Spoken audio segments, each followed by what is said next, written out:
शिव महापुराण की कथा कितना सुंदर वर्णन करती है कि अगर आपके पास में मंदिर में तुम गए हो और तुम्हारे पास में बेलपत्री नहीं है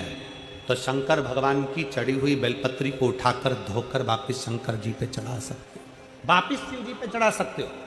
शंकर को समर्पित कर सकते हो। और मान लो शंकर जी के शिवलिंग के आसपास में बेलपत्र भी नहीं है, तुम्हारे पास में लोटा भर के जल भी नहीं है, तुम्हारे पास में चढ़ाने के लिए चावल का दाना भी नहीं है, तुम्हारे पास में चढ़ाने के लिए एक लगाने के लिए दिया भी नहीं है, तो शिव पुराण की कथा कहती है कि अगर कोई भक्त शंकर भगवान पर जल चढ़ा रहा हो या कोई भक्त शिव जी पर एक बेलपत्र चढ़ा रहा हो, मात्र उसके चढ़ाते हुए समय का दर्शन ही कर लेते हो तो हजारों अश्वमेध यज्ञ का फल भी हमें प्राप्त हो।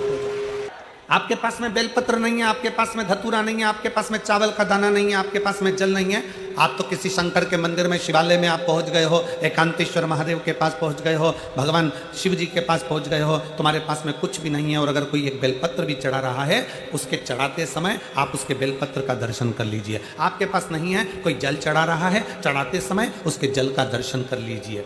आप शिव महापुराण की कथा सुनने नहीं गए हो, कोई सुनकर तुम्हारा पड़ोसी अगर तुम्हारे मोहल्ले में आया है, उसके मुख का दर्शन कर लीजिए तो भी हजारों अश्वमेध यज्ञ का फल प्राप्त